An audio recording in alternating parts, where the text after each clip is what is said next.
ऐसे व्यक्ति को प्रथम प्रधानमंत्री बनाया जो ना तो वोटों में जीता ना देश के मन को जीता। जी हाँ, एक बार फिर राजधानी भोपाल की पूर्व सांसद साध्वी प्रज्ञा ठाकुर के शब्दों ने हंगामा खड़ा कर दिया है और ये कह दिया कि मुस्लिमों में भाई बहन का रिश्ता नहीं होता है। क्या ये बोल राजनीति या जहर फेंकने जैसा बयान है? आज हम जानेंगे कि इस एक जुबानी तंज के बाद सियासत में तहलका मच गया है। आइए देखते हैं हमारी खास रिपोर्ट। राजधानी भोपाल के छोला इलाके में दुर्गा वाहिनी का कार्यक्रम चल रहा था और मंच पर पूर्व सांसद साध्वी प्रज्ञा सिंह ठाकुर महिलाओं को संबोधित कर रही थी और फिर शुरू हुए ऐसे बयान जो न केवल राजनीतिक गलियारे बल्कि सोशल मीडिया पर भी तूफान खड़ा कर गए हैं। पूर्व सांसद साध्वी प्रज्ञा ने कहा कि कुछ लोगों को घरों में नहीं आने देना चाहिए, चाहे वे बिजली फिटिंग वाला हो या सफाई करने वाला।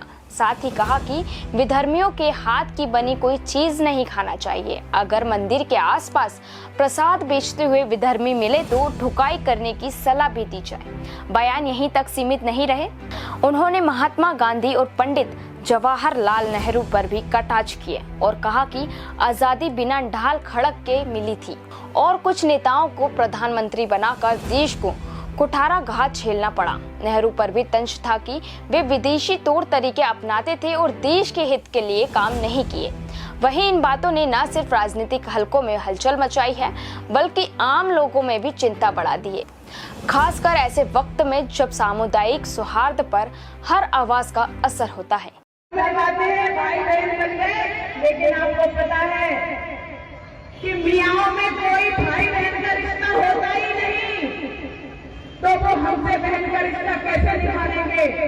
इसलिए सटे साध्यम समा करे, इस प्रकार का मंत्र हमें हमारे शास्त्रों से लेकर के उस पर चलना पड़ेगा।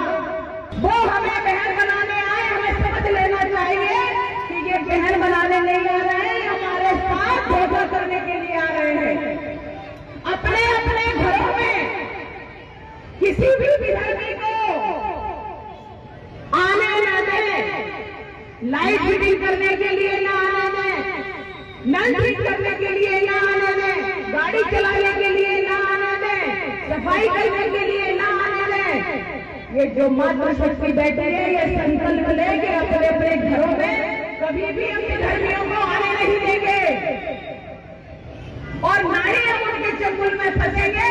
और जो लोग फंसे हुए हैं हम उनको बाहर लेके आने का यह भी संकल्प करेंगे। ये संकल्प हमारे छोटे छोटे हैं, लेकिन यही संकल्प हमें हमारे समाज को सुरक्षित करने के लिए बहुत बड़े हैं। संकल्प ये कौन लेना पड़ेगा कि विधर्मियों से बनी हुई कोई भी चीज हम नहीं। साध्वी प्रज्ञा ठाकुर के विवादित बयानों ने एक बार फिर देश की सामूहिक संवेदनशीलता को छेड़ा है और एक तरफ आवाजें तेज हो रही हैं तो दूसरी तरफ सुकून और समझदारी की भी पुकार है। लोकतंत्र में भिन्न राय का हक है पर इज्जत और सुरक्षा भी समान रूप से जरूरी है। देखते हैं अगली कड़ी में राजनीतिक और कानूनी धाराएं इस मुद्दे पर क्या कदम उठाती हैं।